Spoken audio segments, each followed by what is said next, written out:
How do people actually live on cruise ships for months at a time? Not on one cruise, not on one ship, but moving from ship to ship all over the world without spending a fortune on hotels and flights?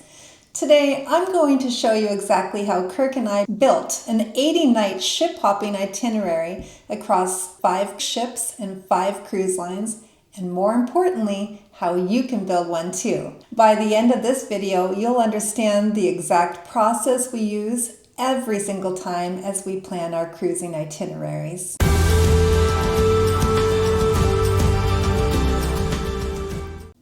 Hi everyone, I'm Tori from Kirktoristory, and I'm a ship hopper. Kirk and I have been living on cruise ships since 2022, and we've been overwhelmed with many of your comments on our recent YouTube videos asking how we ship hop, how we book our cruises, and how we put it all together. So today I'm going to show you our exact process by using an actual itinerary we just booked so that you can have the full understanding. What exactly do I mean by ship hopping? I get asked about ship hopping all of the time. People ask me, Tori, how do you actually live on cruise ships? Well, the answer is simple. Kirk and I don't stay on one ship. We are not living on a residential ship. We hop from one ship to another. One ship ends, then another begins. Sometimes we disembark a ship and embark another one on the very same day. Sometimes there are a couple of days in between. Sometimes we add a hotel, and even sometimes we have to add a flight. But our goal is simple. Our objective is to minimize the amount of hotels, flights, Ubers, meals on land, that kind of thing. We maximize our cruise days because every single day sitting in a hotel waiting for your next cruise costs money.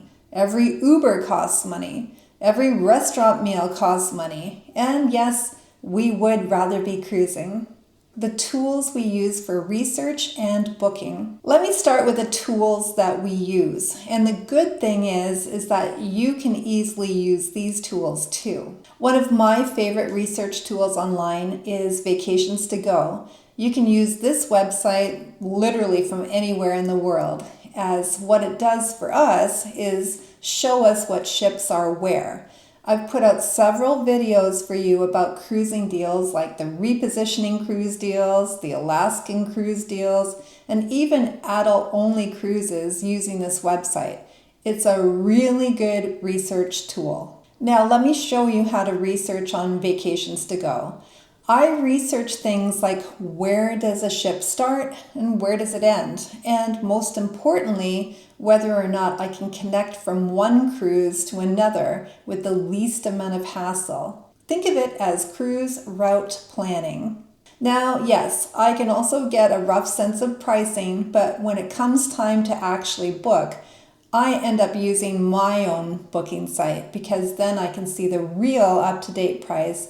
I can see the actual cabin inventory, and I can book within minutes in either Canadian or US dollars. It's really easy. So let me show you quickly right here. Just go to vcarter.travelonly.com, click on Book Online, scroll down to Cruises, and then fill out the fields below. Now, if you already know the information from the research we just did, then it becomes super easy to enter.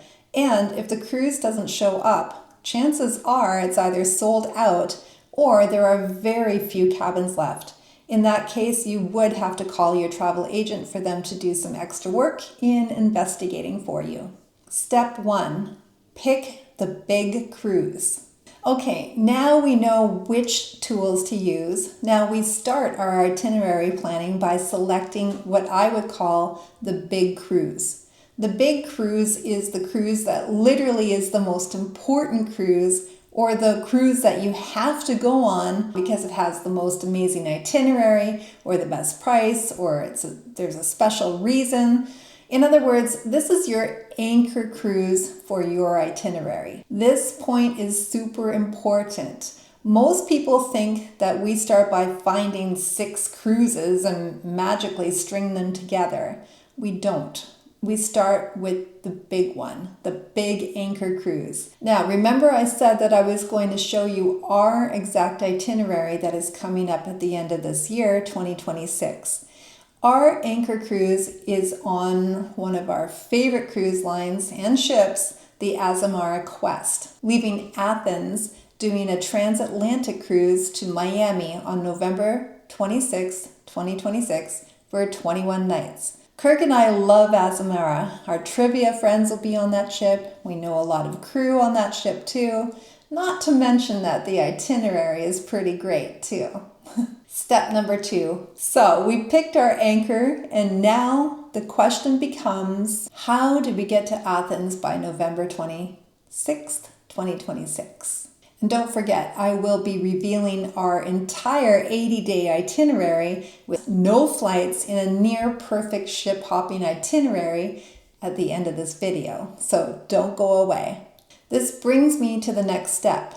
Step number 3, work backwards or forwards. For us, this becomes the fun detective portion. Kirk and I now have to start solving the puzzle.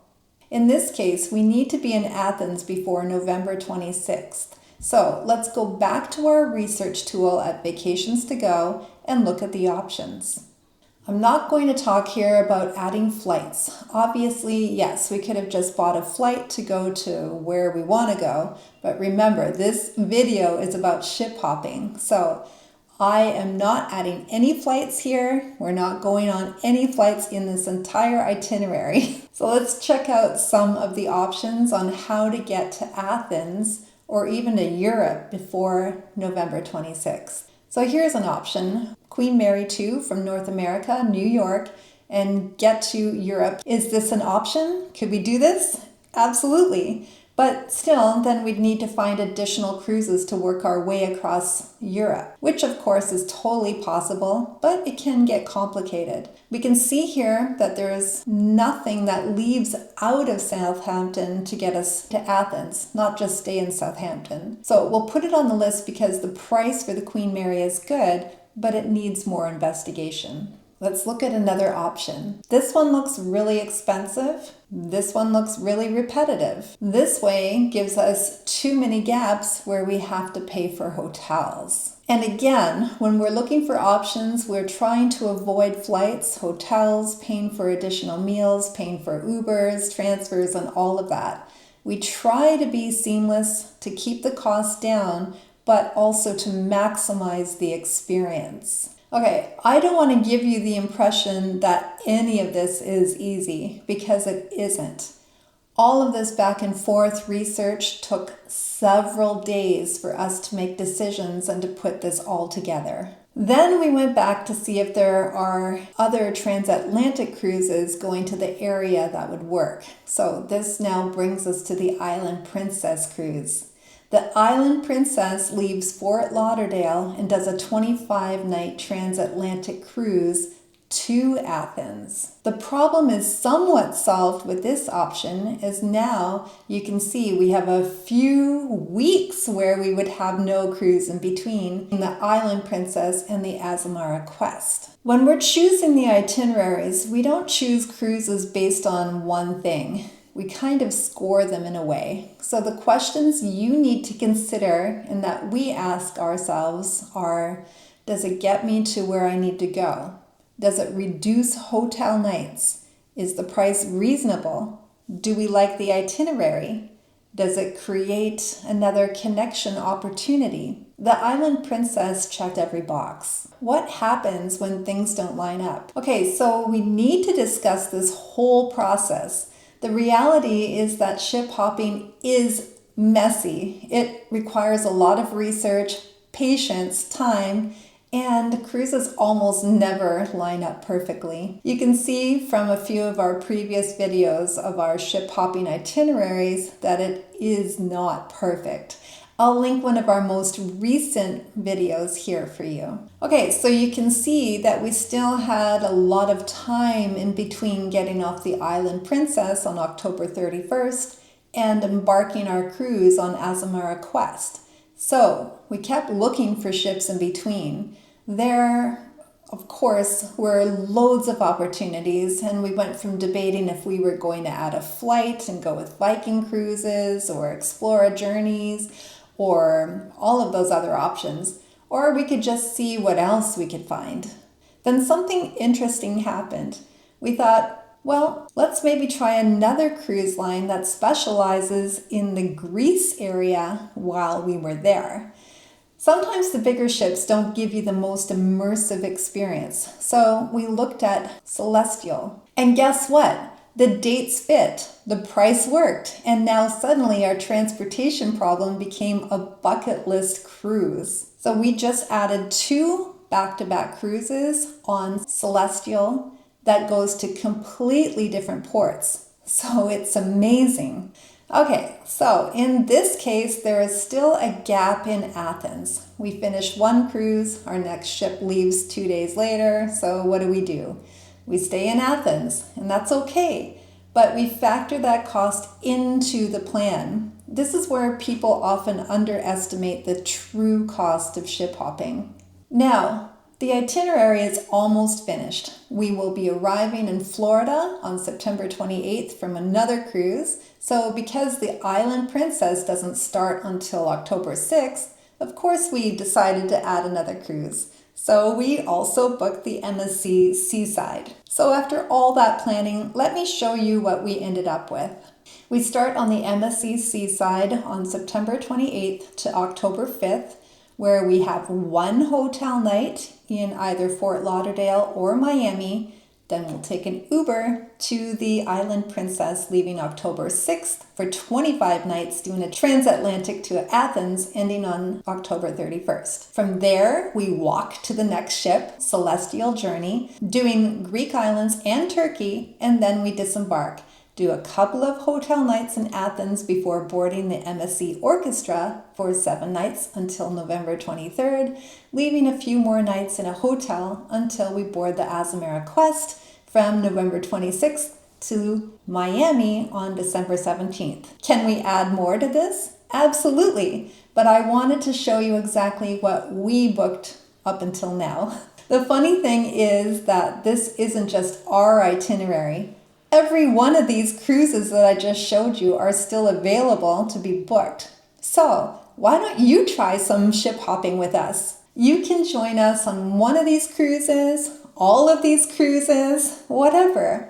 You can do a couple of days on the MSC Seaside. You can come with us on the transatlantic on either the Island Princess or the Azamara Quest, or hang around Greece and Turkey on Celestyal cruises or MSC Orchestra. Or, of course, you can do the entire 80 days with us. All right, let me do a quick summary to remind you how to ship hop. Here are the steps again. Number 1, pick the anchor cruise.